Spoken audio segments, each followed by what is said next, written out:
is this going to help me have a happy customer? Is this going to help me have a happy team? Or is this going to help me have a happy wallet? Those are the things that make a great business. Those are so important. Welcome to the Growability Podcast, your home for leadership, management, and marketing education, where we teach business and nonprofit leaders how to flourish in life and work. Are you a good business owner? In part one of this series, we learned that good business owners have happy customers and have a happy team. Today, in part two, we discover two more ways to know if you are running your business well. Do I have a happy wallet? And do I have a happy soul? Here are your hosts, Joshua McLeod and Bernie Anderson. Okay, happy customer. We've talked about that. We've talked a little bit about having a happy team. Talk to us a little bit about having a happy wallet. Obviously, we all love having a happy wallet, right? Yeah. There's three key ingredients for having a happy wallet. So the first key is the profit margin. Do I have enough profit margin in my business to stay in business? Yeah. A lot of times people are like, you know what? I can make a better cupcake than the other company out there. And so I'm going to start a business making cupcakes. And the reality is you can make a way better cupcake than the competitors that are out there. The problem is every time you make a cupcake, you lose 50 cents. And your competitor, every time they make a cupcake, they're making 50 cents. Right. So you might be able to make a better product, but if you're not able to actually make money every time you sell your product, then you're not going to have a happy wallet. Which is why, literally 10 years ago, there were a bunch of literal cupcake stores that opened up and then closed for that exact reason. So, yeah. Yeah. So the second two things in a happy wallet, number one is a profit margin. Number two is a great sales department. You've got to be able to sell. And then number three is not spending too much on your overhead costs. Yeah. Maybe talk a little bit about some of the tools that we use to help with profit margin, sales, and overhead. Yeah. So for example, on your overhead cost, we use a cost budget tool. COST is an acronym, COST. Let's say my office, I want to ask myself as a business owner, is this critical? Is the C in that, is this critical? That's C for critical. Mm-hmm. The O is this overkill? So maybe I need a office where I can have Zoom calls. I might not need to be in the skyscraper downtown so that you can see the beautiful city behind me. Is it overkill? Yeah. The S is shop around. When is the last time that I shopped around for office space? Maybe I can get a better deal, or maybe it's a lot more expensive to move somebody else. And then the T is terminate. Maybe I need to move or shut this down, or maybe I don't need office space at all. Maybe I can work from home. A tool when I'm looking at my overhead costs is I can take everything in my overhead, and your overhead is what you have to pay to keep your business roof over your head, my internet, my electricity, my office space, my marketing campaigns, my salaries, all of this stuff. I can go down and use this acronym COST and ask, hey, is this critical? Is this overkill? Is this shop around? Is this terminate? That's a way that you can reduce your overhead costs. For profit margin, the big question is really first defining what is it that the market is willing to pay. That's right. It doesn't matter if I created a better toothbrush than every other toothbrush on the market. The big question is, what is the market willing to pay for a toothbrush? And if the market is willing to pay $2 for a toothbrush and it cost me $3 to create the toothbrush, then I don't have a business there. But if the market is willing to pay $2 for a toothbrush and I can create a toothbrush for $1, well, now I actually have a business because I can have a markup in that business. And then things like sales, we have a whole course. Our marketing course is kind of fundamental for anybody that wants to run a business. You've got to learn how to market and then how to do sales. Yeah. Happy customer. We have a happy team. We have a happy wallet. And we did kind of talk about a fourth thing, because if you have all of those things and you as the business owner are unhappy, a happy soul is actually also really important, isn't it? Yeah, the question for any endeavor or any vocation that you're working on is, how is this helping me grow as a person? Hmm.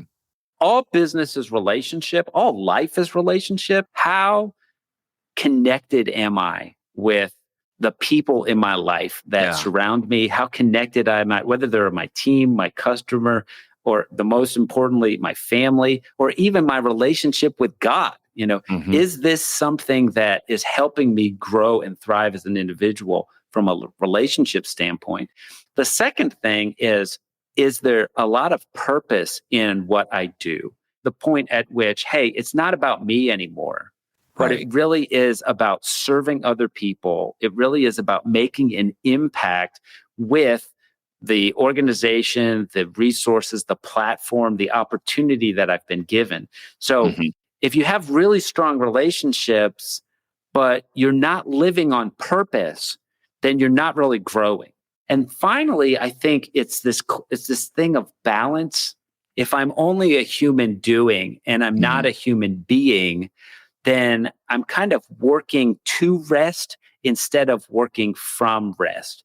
And I really think the way that the scriptures set up, like, hey, you start the week resting, and then out of that rest and recreate, be more Recreation. Yeah. creative.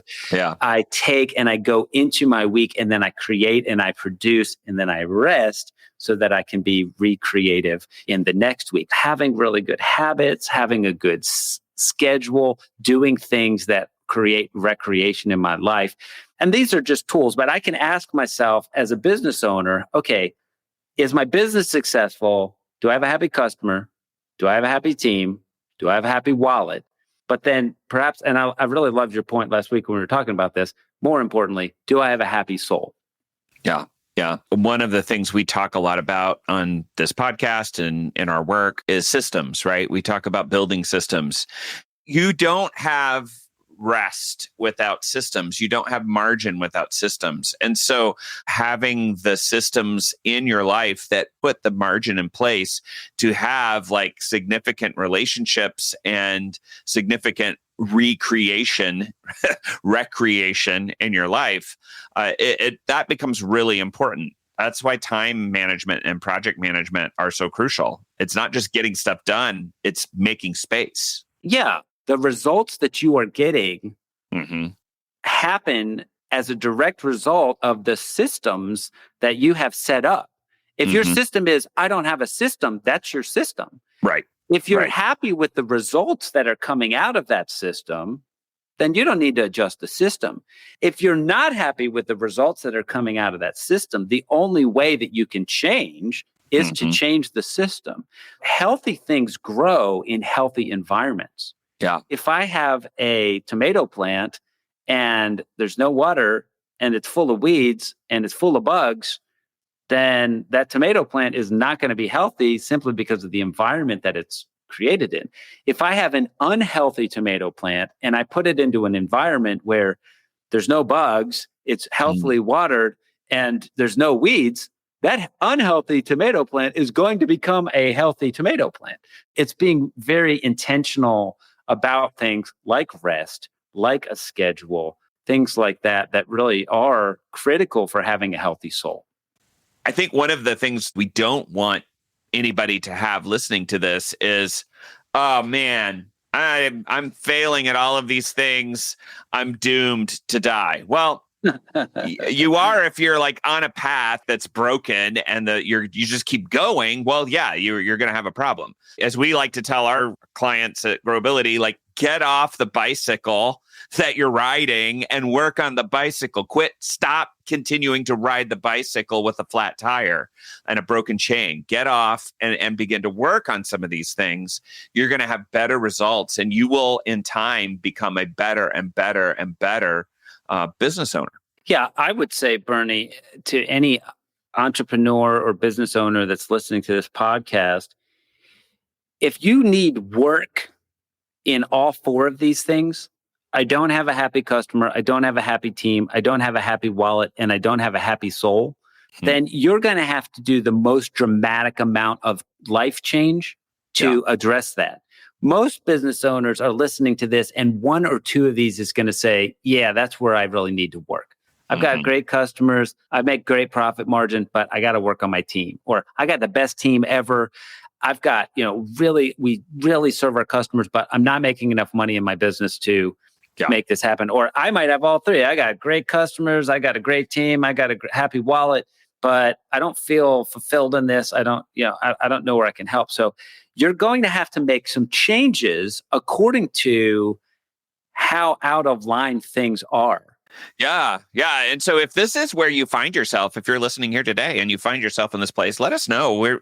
We would love to connect you with a Growability Collaborative that with other like-minded business owners, leaders, nonprofit leaders, people that are wanting to grow just like you. And we would love to connect you with a collaborative to really help you do that. It's a great way to become a great business owner. So, hey, Joshua, we want to remind everyone listening today that you are doing better than you think and you have more potential than you know. And we thank you for growing with us today at Growability. We'll see you next week.